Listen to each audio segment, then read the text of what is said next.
All right, everybody. Welcome to another episode of Pin High Philadelphia, the Philadelphia Golf Show with moi, Francesca. Did you guys miss me?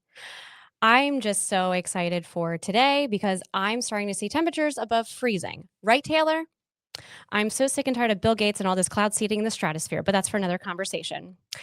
Before we begin today's episode, I just want to say a huge thanks to our friends over at PXG Golf in Philadelphia for getting us ready for this season. So if you're looking to upgrade your game, your swag, your clubs, you can use my promo code. That's Philly Golf Girl 10. Are you ready for today's guest, Taylor? I'm so excited. This has been okay. So since I started this podcast journey, the content journey, this one guest I've had in mind since the very beginning, and I knew I've been wanting to get this individual on. It's been a couple of months now, and it's been a good run. So we're ready for today, and I'm going to intro him right now.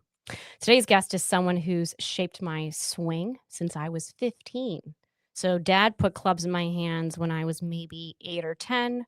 We developed the set, we developed the swing, and this wonderful human, and who's kind of like a second father to me, he perfected my swing and he keeps refining it. And he's got the greatest heart and love for the game, just as much as I love the game as well.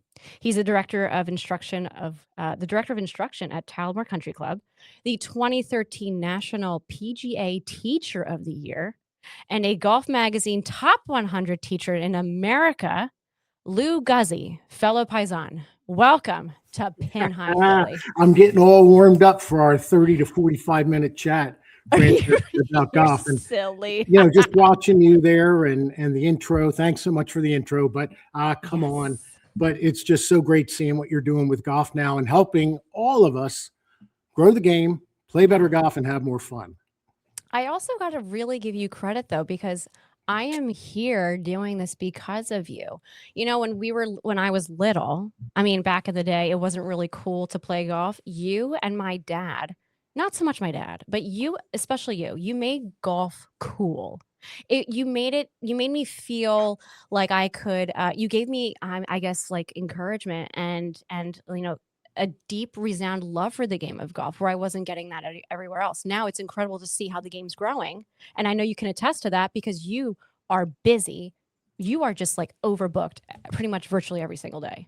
Okay, so we have to talk about that. The love for the game, right? Yes. Which we both have tremendous love for the game. Yes. Then our student base and your audience and the members at Talamore and all the clubs out there in the Philadelphia area.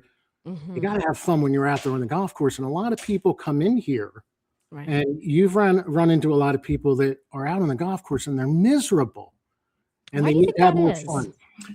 I think their expectations are way too high. And I think that there's a process for learning how to get better, understanding your game and what you want out of it, the commitment that you're going to make, and then playing the right set of tees, using the right loft in your driver. I've got a whole bunch of things here that we can talk about to help the folks out there to have more fun out on the golf course and love the game. Coming from the Teacher of the Year, that sounds incredible. And also, I got to ask you, I know I'm your favorite student. When you first met me, I was like 14 or 15. Not much has changed, honestly. Was I a project for you? No, you were a great student. You still are. And again, your desire to learn and get better, and you're still learning, and I'm still learning too. And everybody out there playing golf is still learning. So when you think about it, it's interesting when a good buddy of mine, Mike Malaska, I was just watching a video that he put up the other day.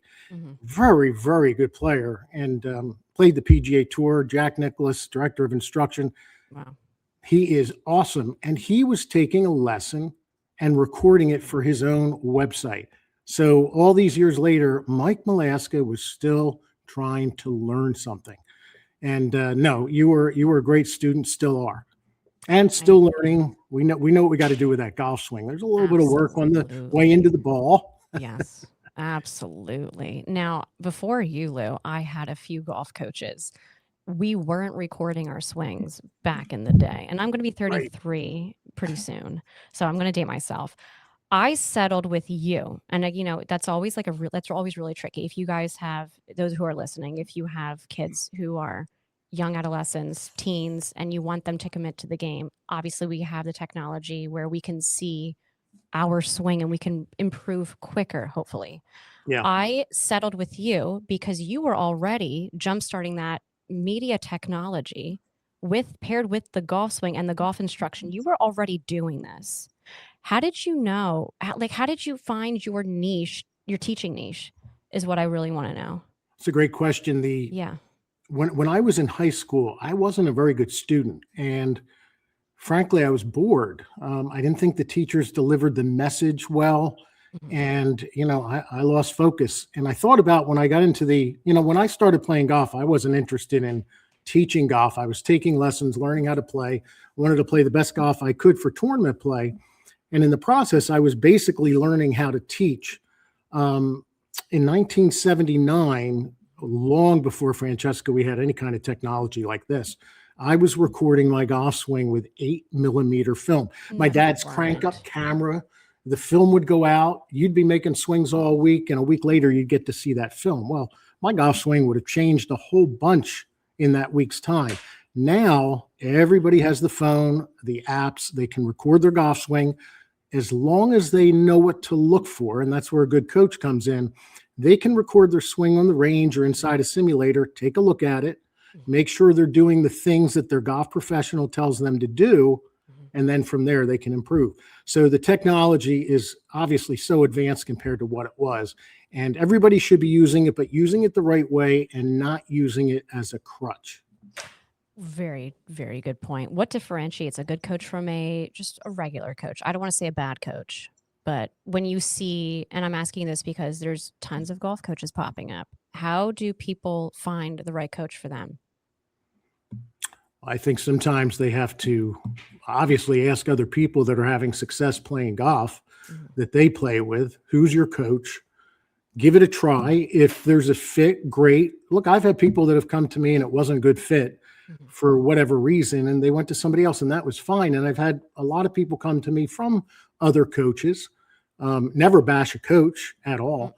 There's so many ways, as you know, to swing a golf club. Even on the tours today, if you look at their golf swings, there's still a lot of different swings out there.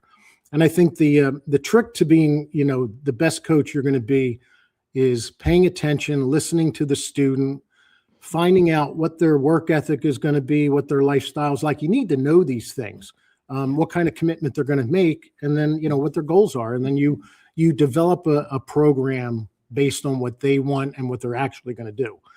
That's not always easy when you see the potential in a student and you can really see where they can go, but they don't have the lifestyle for that and they're not going to commit to it. And you got to back off and give them in the end what they need. But you also have to be a little strict with them once in a while when they're not doing what they're supposed to do. I like that. Yep. Let's talk about real quick. I want to talk about PGA being known as the PGA Teacher of the Year. Where were you when you first found out that you were going to be the PGA Teacher of the Year? This was back in 2013. And what has that done for your career since? Well, what it's done for my golf and growing the game of golf was a big deal. Certainly I was proud to win the award. I was at home at the time. My wife and I were at the house when the president of the PGA called, and it was on a Monday. It was after the PGA Championship. And the funny thing about that story is he was trying to call me during the PGA Championship, and I was in golf lessons, and I kept not blowing him off because I didn't know it was him, but I was blowing off that number in Indiana. And all of a sudden I realized on, I think like Saturday or Sunday, holy cow, Ted Bishop from the PGA of America is calling me, and I think I know why. So I answered the phone on Monday, and the first thing I said to him was, I said, he had told me I won the award. I said, Ted, I just love teaching the game of golf. That was the first reaction that I had. And it's true to this day. And I think that if you win an award, and certainly the national award's a big one, you need to stay humble. You need to know that you just started to play golf like everybody else did at one point. You had to learn how to do it. I was a city kid growing up, and I played at a local club, and from there fell in love with the game and learned how to do it. Hung around all the best players I could and asked a lot of questions. So for me, it was a great tool. I was happy for my mom, my wife, my family, my kids, and everybody, at the club, Talamore and the Philadelphia section for them to experience that award, and then to take that award and use it as a good tool, to just continue to do what I'm doing and help people play better golf. Simple as that. I love it. Now there's been, first of all, I love Talamore. Shout out to Talamore. It's an amazing club, very tight. So Every hole's memorable too. It really is. Oh my gosh, it Mhm. really is. I have some memories of, because my uncle lived in the on the just off of, I forgot what par 3 it was, but my earliest memories of Talamore was when it would snow. I would, me and my cousin, we would get in a sled and go down the hill. So those were my memories of Talamore. And then obviously, and he's a golfer too. Since COVID really launched golf. Have you seen, like, what kind of students are you teaching these days? I teach everybody. And one of the great satisfactions that I have when I teach is if I get a young junior that's just starting to learn and they stick with me, and then you watch them develop and you watch them go to high school and play well, and college. Some make a career in golf and some move on into business and play as really good players. That's the joy for me, to just watch everybody at whatever level they're at play the best golf they can. And honestly, Francesca, if somebody comes in that's a 25 handicap, or somebody that comes in that is a 5 handicap or a scratch golfer, the coach has to respect and want to help them 100%. And these people are getting up, they're getting in their car. They're looking forward to the day. They're looking forward to being with a golf professional to work on their game. It's a big deal for them. And you have to have that energy when they come in your facility. To the golfer who's listening right now, who wants to break 90 or even 100, what pieces of advice would you give a golfer wanting to break 100 this upcoming golf season and a golfer wanting to break 90? I had on, and the reason why I'm asking you this question is because I would love to hear your take. I had on golf pro Scott Yurgolevich. He is the men's coach, right, Taylor, over at Drexel? Yeah, great guy. He gave some pretty good instruction. I just want to hear it from you too, because I know there's, that would be a great goal for a lot of golfers listening right now. Yeah. So I've got some notes here. I'm just kind of looking over them as you're asking me this question. Oh, you're so studious. Yeah. Well, it's interesting because I think an education in what to do, when I talk to different golf coaches around the country about what I do, I think one of the most important things that we need to know as coaches and teach is we need to teach our student base how to learn, not just tell them what to do or teach them something about the mechanics of the swing, but what's the process for learning how to get better at golf and play golf. So going back to your question, the majority of people are struggling, in my opinion, right off the bat. Let's say that we didn't teach them anything with mechanics, putting, chipping, full swing. And we just educated them on what tees to play, what loft to have in their driver. So what I'm saying there is I can still hit the ball about 260 to 265 yards off the tee, carry and roll. I know my yardages. They're not as long as they used to be because obviously I'm a lot older than when I played tournament golf, but I'm playing at about 56 to 5,800 yards on a golf course. The average person, especially the men, are playing well above that yardage. They're playing over 6,000 yards. The majority would lower their score if they played the right set of tees based on how far they hit the driver. So in the case of a 280-yard drive, they should be playing at about 6,000 yards. Now, that would give them the ability to kind of feel golf the way Rory McIlroy plays. So when you think about Rory, well, he's playing way back, but he also hits at 340. So when he hits a drive and a 7-iron into a par 5, is it really a par 5? So then if you play the right set of tees, you get more loft in your driver. The majority of people don't have enough loft in their driveway. Most people should be playing with the loft of 12 or 13 degrees. They'll get the ball up in the air. It'll stay in the air longer. They'll have a blast hitting it. They play the shorter tees, and they'll lower their scores right off the bat from there. So if they're stuck, and this is an important one, Francesca, if they're stuck playing with a group that will not move, oh my gosh, they should emotionally make a scorecard up and play their own par. Explain that for a second. Well, like if there's 5 or 6 holes out there where they hit their best shots, right, and they can barely get to the green, or they can't get to the green in 2, and it says par 4 on the scorecard at their club, it's a par 5. And the same thing holds true if they can hit a green in 2 with like a drive and an 8 iron, and the card says par 5, that's really a par 4. Okay. So what I'm hearing is better course management, all like overall. Learn good course management and learn how to strategize your game is what I'm hearing. Yeah, because if you look, you have to learn the mechanics of the swing. You have to learn how to chip and putt, put time into it for sure. Yeah. But we're talking about like right off the bat, if you're going to go out there, move up 300, 400, 500 yards and see what it's like to just play. You're going to lower your score right then and there. And then you get back to working on your mechanics, as you know, Francesca, working on the things that you need to do. I love that phrase, to get better at it. I always thought you learn the mechanics, you do the reps, you get better. Can I share? I want to share a story. So my first lesson with you, Lou, you guys are going to crack up. I thought you were like a clown. Like you had party favors everywhere. You had pool noodles. I don't know if you had a hula hoop. You had all of these like interesting trinkets. And you said, I was wondering why you had these trinkets. And you said, I remember when I was coming over the top for my follow through, you stick a freaking pool noodle. Yeah. Right. Yeah.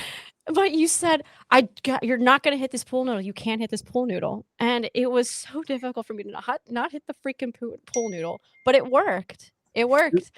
How did you find your shtick, man? Well, isn't it interesting when you think about it? Some of the best training aids are very inexpensive. And all we did was I blocked you out. Yes, right? you did.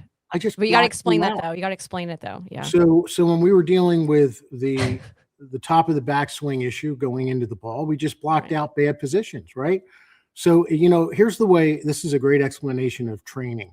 Let's say that your PGA professional teaches you what to do with your swing and you understand it. Going back to the learning process, think about, and this is obviously for all of us, you hit a bad drive, you're under a tree, and you go up to the ball and you have a shot. Now, it's not the swing you usually make, but you're excited because you have a swing to get back into play. And you rehearse the swing over and over till you don't hit the branches, and you concentrate hard, and within 20 or 30 seconds, you're ready, and you concentrate and you hit the ball back into play. That's how you have to proceed when you learn some new motion, whether it's chipping, putting, or the full swing. But that's how you have to go about every shot after that. And that can be exhausting because it's a lot of work and a lot of concentration, a lot of mindfulness. But that's how you get better. Yeah. You had to concentrate on not hitting the box and not hitting the noodle. There was a box. There was a noodle, you guys. I don't know if there was balloons or something. There was a lot of training aids, man. Some of my favorite memories. I put a lot of junk in the way. Yes, you did. Yes, you did. There's a lot. And what was amazing, you didn't have to think so much about the mechanics of your swing. No. You just had to think about moving and missing all that junk. And all of a sudden your body responded to that nicely. And then all of a sudden your swing looked better. I love it. Well, speaking of swing, let me ask you this. Who's your favorite pro to watch on tour right now? Rory. I know. He's great. That golf swing's just amazing. So good. I stayed at Augusta last year for Monday through Sunday and was on the back of the 17th tee box when he came up there after playing 15 and 16. He was tied for the lead and then he ended up birdieing the hole. But it was fascinating just watching him get ready to just unload on that hole. He was under a lot of pressure, took a massive deep breath as he was getting his bottle of water, and he was only 5 yards from me. I mean, he knew the weight of the world was on him to win that tournament. But that golf swing, that's the beauty of it. If you develop a golf swing under pressure, it'll hold up. Even if the heart's beating out of your chest, you can still make the swing. It's almost an out-of-body experience when you do it. You know what that feels like. Oh, totally. Yeah. And sometimes, I actually do fairly well under pressure and even because obviously the golf content has been really fun. Yeah. When I want to capture a good shot and I get it on camera, it's so satisfying. And then also when I have other people watching me, I usually tend to play better than when I'm by myself. Yeah. It's Some so people, interesting. yeah, some people play better under pressure and some people don't. And you have to, you're going to know over time. And I've had some juniors that really had a hard time under pressure. And I tell them, you know what, it's okay. You know, your journey is well past high school and college, and you don't have to play tournament golf. You go out there and enjoy yourself. And that's just as important. It's somebody, we're all human beings trying to have a good time playing the game that we love. So whether you're playing golf in a college tournament or you're playing golf with your friends or you're playing in a club championship, it's all important. You're trying to go out there and have a good time. Oh, right? So true. And also having a good time watching golf. Now, speaking of, the PGA Championship is coming up in May. There has been, and I want to ask you this. We obviously know the game is expanding rapidly. It's attracting a lot of colorful individuals to go out and watch these tournaments. Yeah. And sometimes we have to remind them that this is not a football tailgate. There was a situation over at the Waste Management just recently where an individual paid somebody $100 to yell the slur jackass while a player was mid-swing. And you can hear the echoes rumbling throughout the crowd because they were able to find the person who sourced where the person was standing in relation to the pro. And he was maybe about 15 feet away when he shouted jackass. Do you what do you think about that? Do you think, I just want to hear your thoughts on that. And will Philly behave at the PGA Championship at Aronimink this year? Yes, Philly will behave. They will. We've had tournaments in the Philadelphia section before and have never had any issues at all. So we have a very educated group of golfers in the Philadelphia area. So we're okay. And, you know, the people that do that, it's unfortunate because that's not what golf's all about, and sportsmanship. So, well, he got kicked out? I don't know. I'm pretty sure he got banned, right, Taylor? He got banned from all PGA championships. Yeah, all PGA events, and rightfully so. I mean, golf has changed, obviously, you know, over the years with just more people involved, more young people involved now, and it'll continue to change. But you know, I don't know. It's not my cup of tea, that's for sure. I'm going to try to stay as quiet as I can and enjoy the shot. And if it's a good shot, cheer it on. Do you even drink tea? You're a whiskey guy, aren't you? Not your cup of whiskey. Limoncello. Scotch.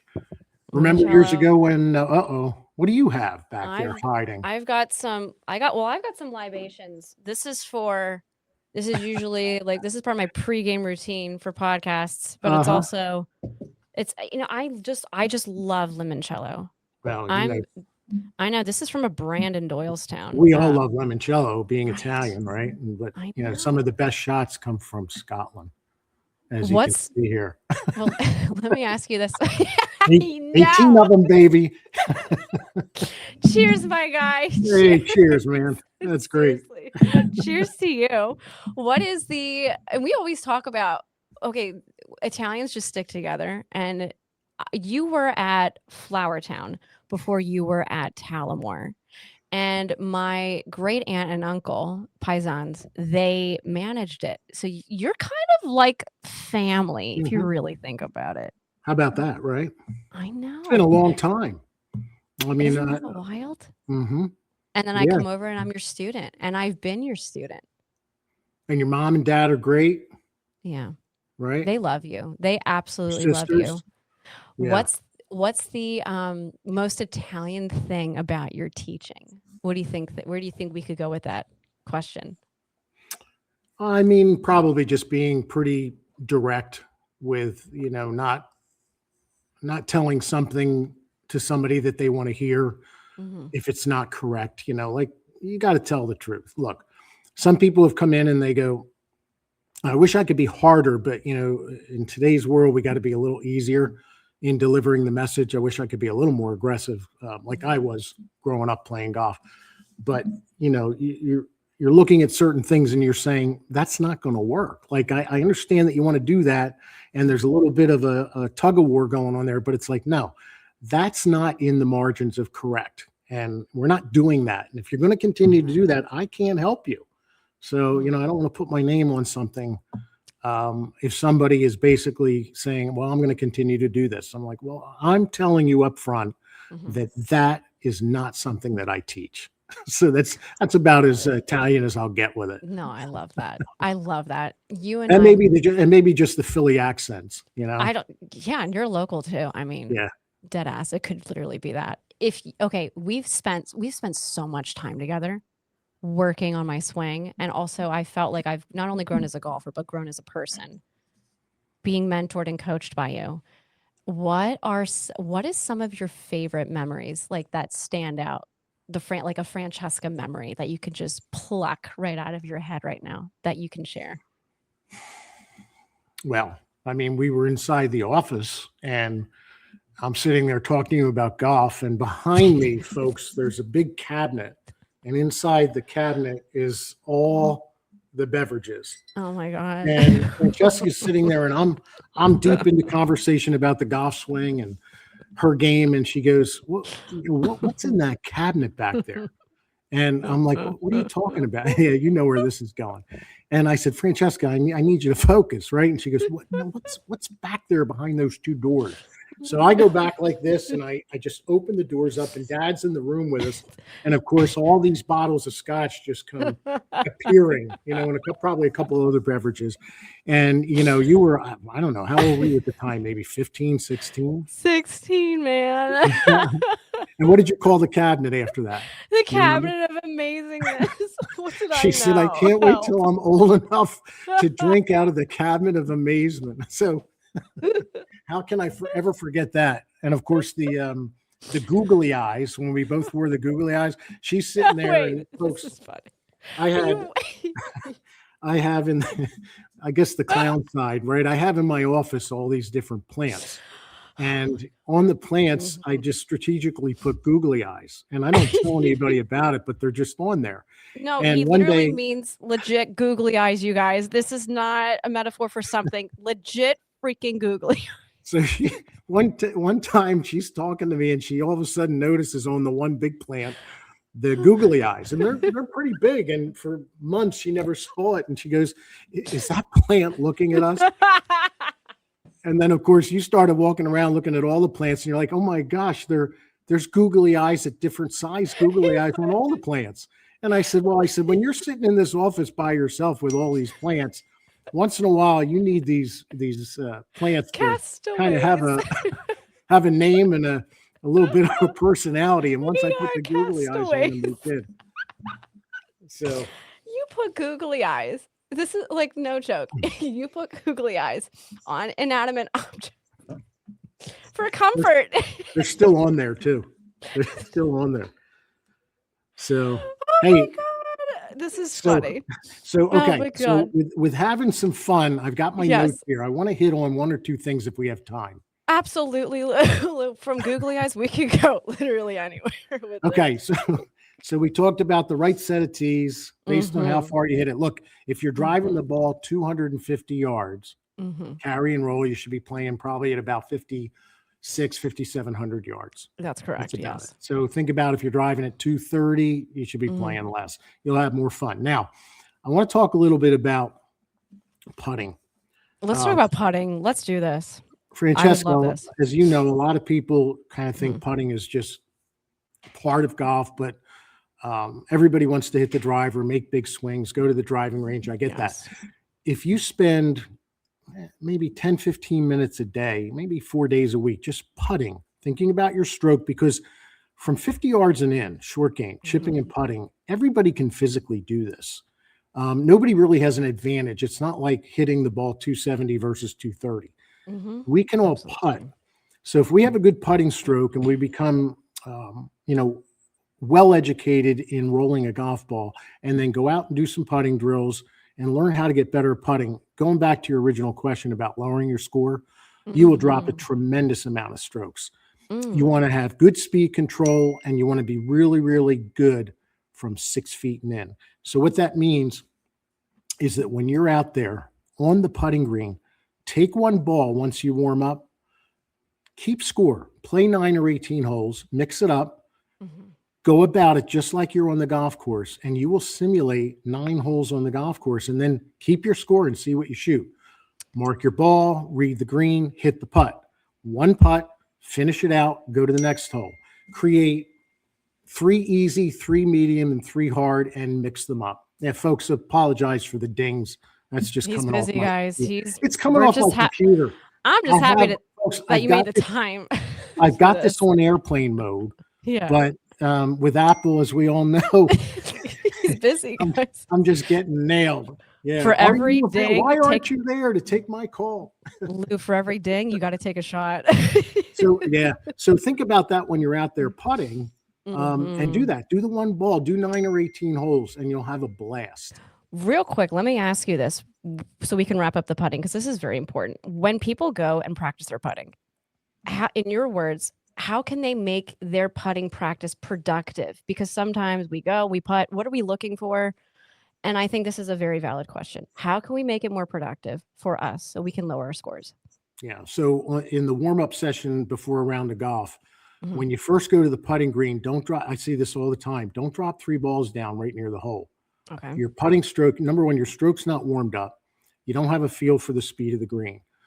Then you might miss the first 2 or 3 6-footers. Well, now your mind's processing, hey, I missed putts. What you want to do is you want to take those 3 balls, drop them on the green, find a flat spot, roll them to the apron, 15, 20 feet.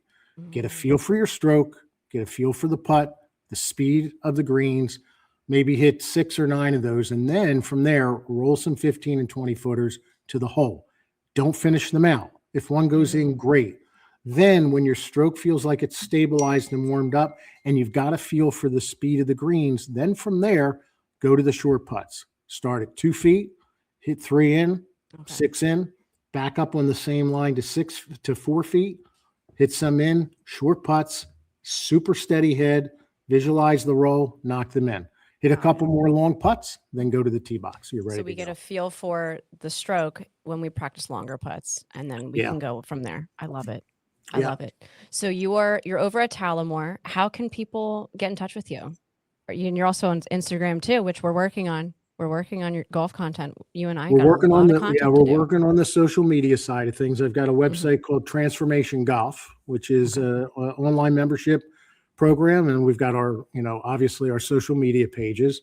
And you got louguzzi.com, so you can get on there and you can book your lesson right online on the computer. Transformation Golf, we have over 400 videos on there, pretty much all aspects of the game, all set up so that you can go right on, index it, find out what you need, and work on your golf game. So we'd love to have you as a member, and we'd love to have you come over to Talamore for a golf lesson. And then who knows, if you need a membership, we can talk about that as well.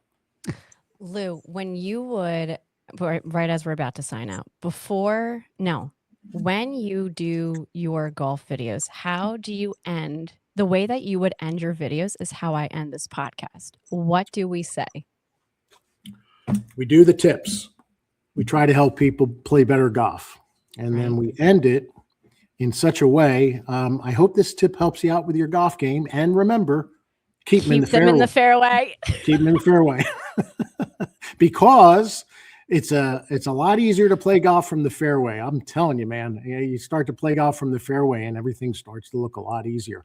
When you think about the fairway, Francesca, one time with a student, they were hitting golf shots and I had this quote. I didn't think about the quote, but it just came out of me. And then I'm like, I got to write that one down. I like to let the ball get in the way of the club face. And I like to let the fairways, the green, and the hole get in the way of the ball. I love it. It gives you freedom to swing.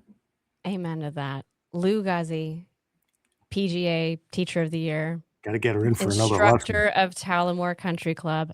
I just want to say, there you go. I just want to say thank you for taking the time to join us on Pin High. And you're quite welcome.